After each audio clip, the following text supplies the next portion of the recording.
Salut les petits potes, on se retrouve pour une première vidéo bricolage. Donc c'est la première d'une série de 3 vidéos et aujourd'hui on s'occupe des nichoirs pour oiseaux.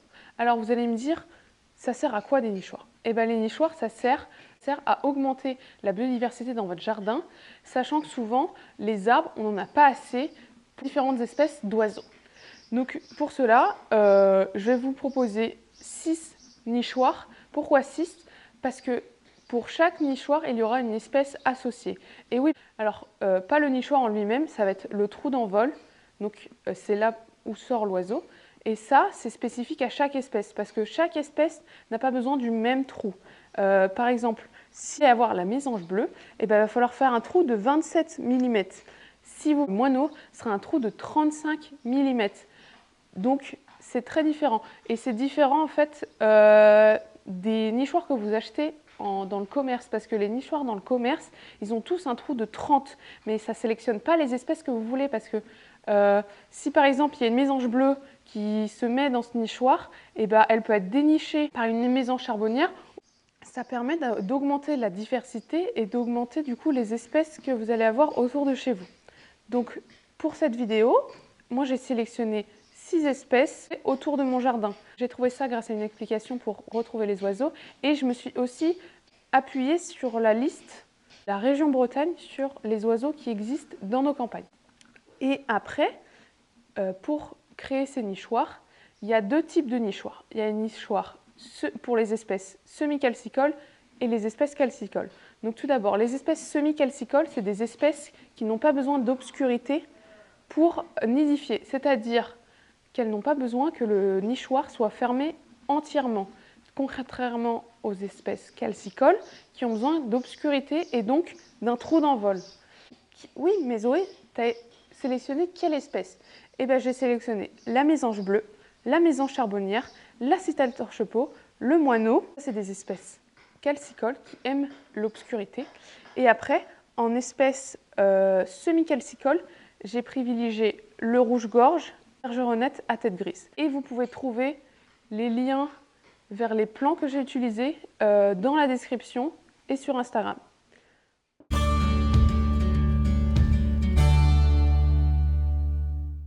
Pour commencer, on va faire un premier nichoir, c'est le nichoir le plus simple à faire. Vous prenez un vieux pot en terre cuite comme ceci, vous prenez une planche de bois. L'étape après, ça va être d'élargir le trou parce que comme je vous ai dit, il faut sélectionner le trou par rapport à l'espèce. Nous, on va partir sur la mésange bleue. Donc la mésange bleue, c'est 27 mm. Vous prenez une lime et on va essayer d'élargir le cercle. Donc après, vous avez votre pot qui est fini et votre planche. On va mettre 2 vis pour faire tenir le pot.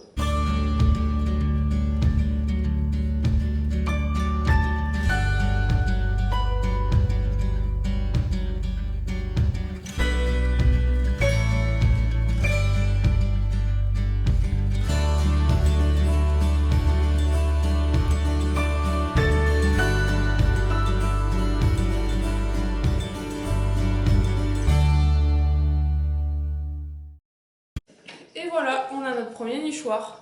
Allez, on se retrouve pour le deuxième nichoir. Alors le deuxième nichoir, ça va être un nichoir qu'on va restaurer. Parce que c'est un nichoir qu'on avait à la maison, que j'avais fait en stage pour voir ce que c'était la pro charpentier menuisier. Et donc j'avais fait ce nichoir. Et c'est un nichoir qui fait 35 mm de diamètre. Donc, et enlever les pointes et revisser le socle.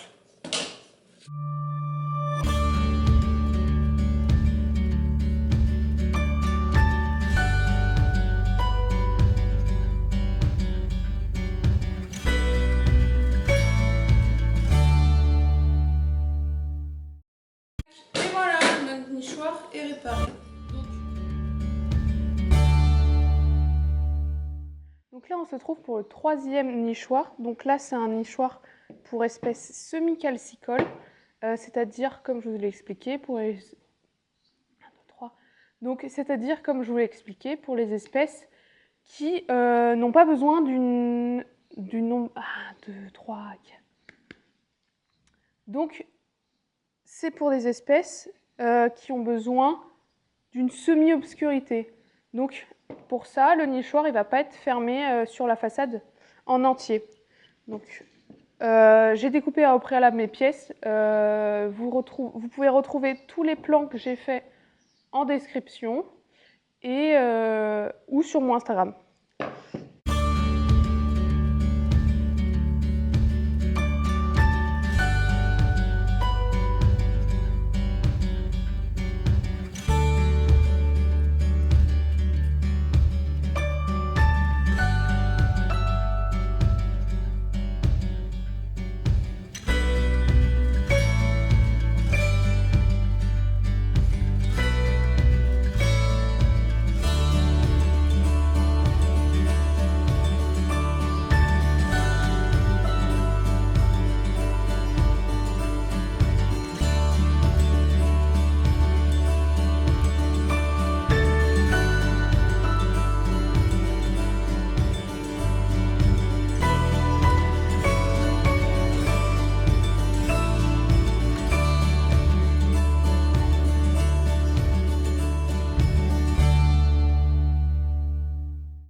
On se retrouve pour le quatrième nichoir. Ça va être un nichoir pour les citelles torche-peau.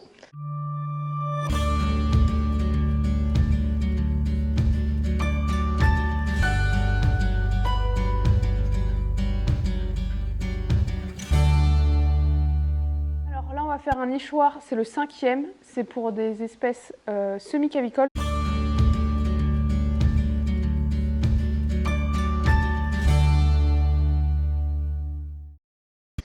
Donc voilà, un nouveau nichoir de terminé, il part à la lasure et c'est pareil que les autres, vous avez le plan en description et sur Instagram.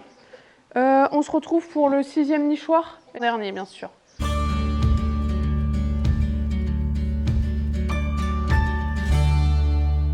là on est parti pour le sixième nichoir, c'est le nichoir pour les mésanges charbonnières. Donc ça va être le même principe que celui d'avant, sauf qu'on va venir mettre une façade avec un petit trou. Et celui-là, il fait 29 mm.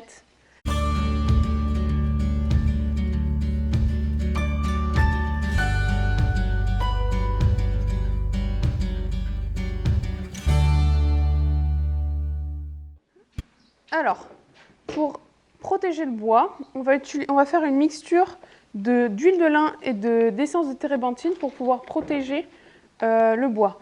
Bien sûr, comme je vous l'ai dit, il faut que ce soit un bois naturel pour que ça tienne dans le temps. Et parce que vu que c'est des espèces animales qui vont habiter dedans, il faut que ce soit une espèce non traitée. Et là, on a deux produits qui sont des produits d'origine naturelle. Il ne faut pas que ce soit des lasures industrielles, chimiques, avec pas de produits naturels. Là, c'est que des produits naturels. C'est pour ça que j'utilise ça. Sinon, vous ne faites pas. Et surtout, pas de ponçage. Pour la térébenthine, on va mettre l'équivalent de 1 à 2 cuillères à soupe du liquide. Hop. Ça va nous faire un ton assez clair. Et après, on applique.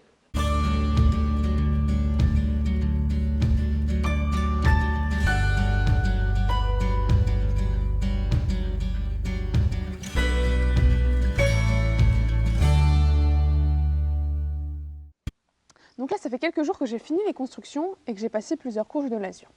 Donc j'ai oublié de vous dire qu'il faut éviter de les peindre parce que souvent, c'est des peintures qui sont chimiques et du coup qui ne correspondent pas à des nichoirs pour accueillir de la biodiversité et des oiseaux. Donc après, maintenant, on va s'attaquer à comment accrocher un nichoir. Donc première étape, il faut choisir là où on veut le placer.